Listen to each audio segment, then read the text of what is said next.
मन में स्थित संपूर्ण कामनाओं को भली भांति त्याग देता है, अर्थात जो फल को त्याग देता है। अब वो फल के लिए कार्य नहीं करता, कामना नहीं है, इच्छा नहीं है कि मेरा कुछ भला हो जाए या किसी दूसरे का बुरा हो जाए। उसके अंदर से अब इच्छा खत्म हो गई है, अब कामना नहीं बची, स्वार्थ नहीं बचा, लालच नहीं बचा, और वो अपने आप में आत्मा में ही संतुष्ट रहता है, अर्थात खुद में खुश रहता है। वो हर दम खुश रहता है, चेहरे से उसके खुशी, एक तेज, एक संतुष्टि निकलती है। उसके पास झोंपड़ी है, वो झोंपड़ी में ही खुश है, उसी में ही वो आनंदित है। तो वो इंसान स्थित प्रज्ञ है। ऐसा नहीं है कि कोई बड़े आश्रम में बैठा है वो स्थित प्रज्ञ है, क्योंकि जो स्थित प्रज्ञ हो गया उसको आश्रम से, झोंपड़ी से कोई लेना देना ही नहीं है। उसको ना प्रॉपर्टी बनानी, ना कुछ करना, उसको तो अपने आप में ही आनंद मिल गया। दुखों की प्राप्ति होने पर जिसके मन में उद्वेग नहीं होता। अगला लक्षण कृष्ण क्या बता रहे हैं कि उसके जीवन में अगर दुख हो आ जाए तो वो क्या नहीं करता, उद्वेगित नहीं होता। इसका अर्थ है कि वो दुख में दुखी नहीं होता, हाय तौबा नहीं करता। वो ये नहीं कहता कि अब तो कुछ नहीं है, अब तो मरना ही सब कुछ है, अब तो कुछ बचा ही नहीं है। वो दुख में हताश नहीं होता। उसकी अगर टांग भी टूट जाए तब भी वो रोना नहीं रोएगा, क्योंकि अज्ञानी इंसान रोना रोता है कि भगवान सबकी टांगें दो दो हैं, मेरी एक क्यों तूने तोड़ दी। वो शिकायतें करेगा। अज्ञानी इंसान की निशानी है कि वो शिकायत करता हुआ मिलेगा। वो कहेगा कि भगवान सबको देता है, मुझे देता ही नहीं है, भगवान मुझे ये भी चाहिए, वो भी चाहिए, ये होना चाहिए। तो ये अज्ञानी इंसान की निशानी है।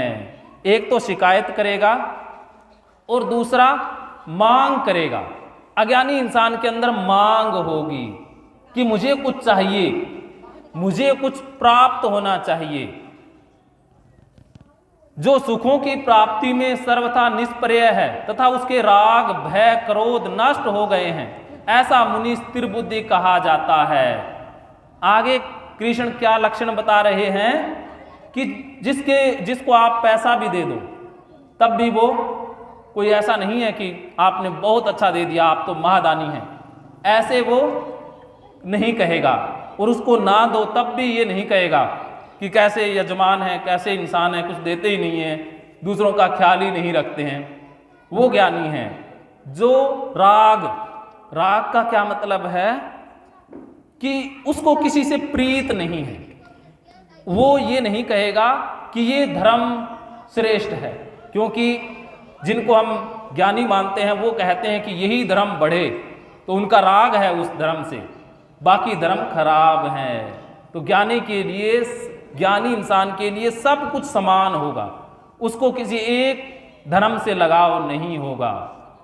वो इंसान राग से परे है। जो कहते हैं कि लहसुन खराब, अर्थात लहसुन से तो द्वेष हो गया, तो वो ज्ञानी इंसान नहीं है। और जो कहता है कि लहसुन अच्छा बाकी सब खराब, वो भी रागी है कि उसे एक अच्छा लग रहा है बाकी खराब, वो भी अज्ञानी ही है। तो ज्ञानी के लिए सब कुछ समान है, तो द्वेष नहीं होगा।